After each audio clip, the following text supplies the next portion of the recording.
Assalamualaikum warahmatullahi wabarakatuh.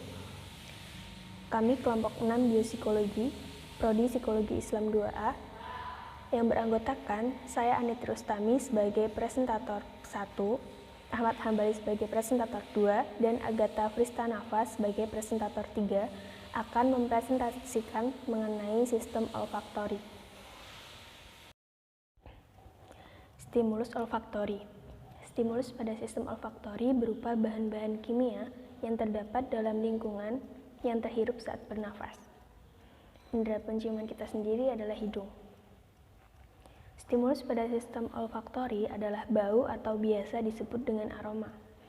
Aroma terdiri dari zat volatil atau zat-zat yang mudah menjadi uap atau menguap, yang memiliki berat molekul sekitar 15 gram sampai 300 gram. Penciuman terjadi karena adanya molekul-molekul yang menguap dan masuk ke saluran hidung dan mengenai olfaktori membran. Struktur indera pembau terdiri dari sel penyokong yang berupa sel epitel dan sel pembau yang berupa neuron sebagai reseptor.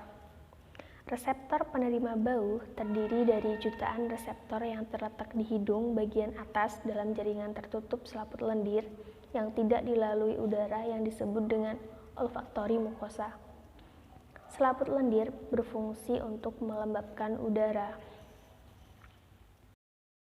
Kemudian anatomi hidung, terdapat olfaktori mukosa, bulbus olfaktori, septum atau pemisah hidung yang memisahkan hidung menjadi dua bagian, superior turbinate, middle turbinate, inferior turbinate.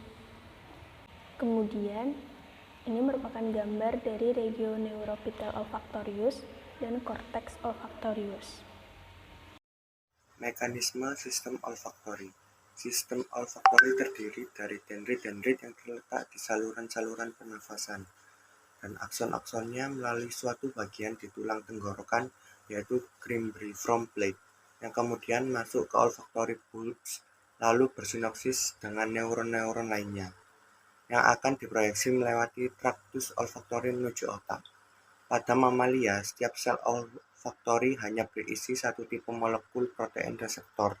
Protein-protein tersebut terdapat dalam membran-membran dendrit atau sel-sel reseptor olfaktori yang distimulasi dengan substansi-substansi kimiawi yang berada di udara dalam saluran nasal.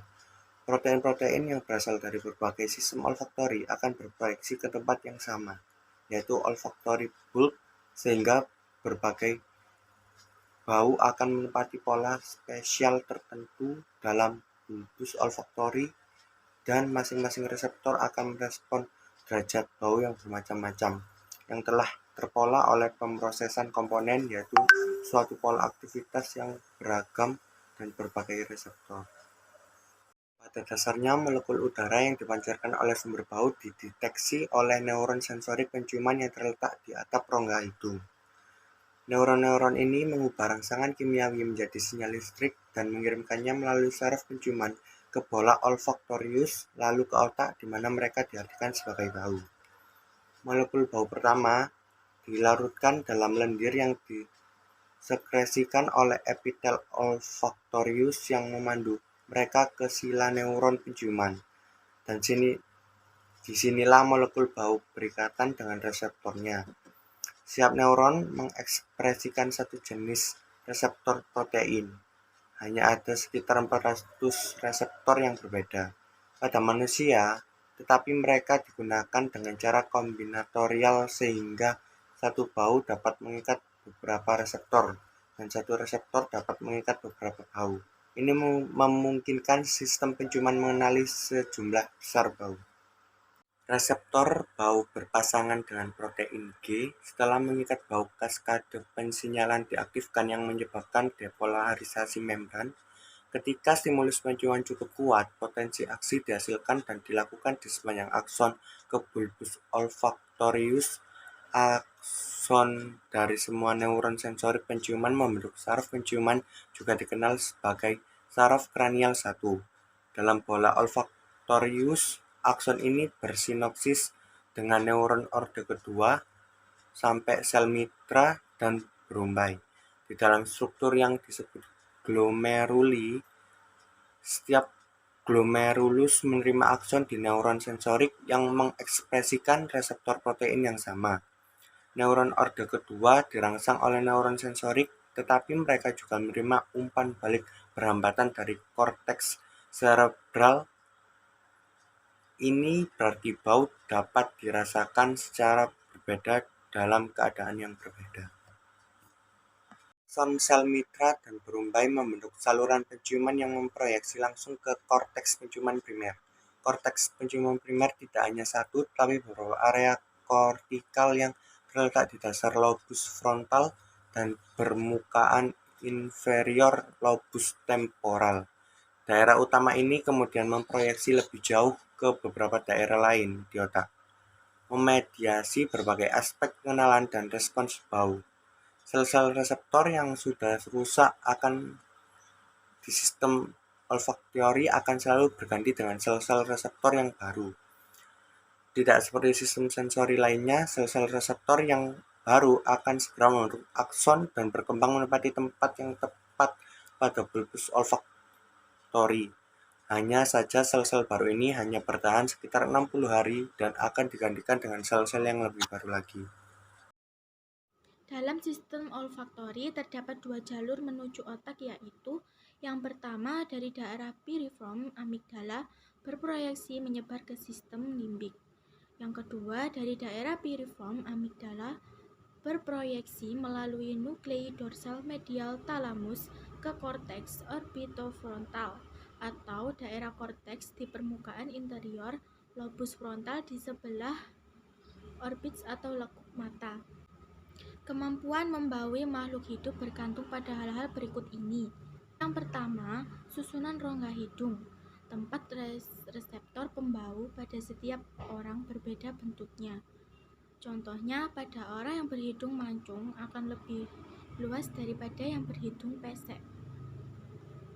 Yang kedua yaitu variasi fisiologis.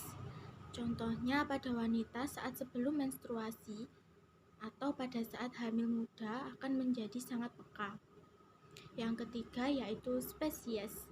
Pada spesies tertentu yang kemampuan survivalnya bergantung pada pembauan akan memiliki indera pembau yang lebih peka. Contohnya pada anjing. Yang keempat yaitu besarnya konsentrasi dari substansi yang berbau. Misalnya skatol atau bau busuk yang terdapat pada kotoran atau fases. Kerusakan sistem olfaktori. Anosmia adalah kerusakan pada sistem olfaktori yang menyebabkan ketidakmampuan untuk mencium bau. Beberapa penyakit yang menyebabkan anosmia antara lain sinusitis akut, rinitis alergi, polip hidung, Huntington, dan Parkinson. Yang kedua, hiposmia adalah kerusakan pada sistem olfaktori yang menyebabkan penurunan dalam mendeteksi bau. Yang ketiga yaitu disosmia adalah kerusakan pada sistem olfaktori yang menyebabkan penderitanya merasa mencium bau yang tidak enak.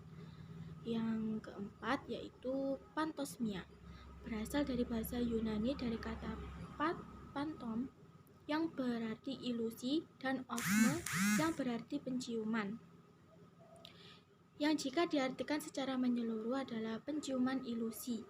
Yang kelima ada agnosia, adalah kehilangan kemampuan untuk mengenali objek, orang, suara, bentuk, dan bau meskipun inderanya tidak sedang mengalami kerusakan dan kehilangan memori.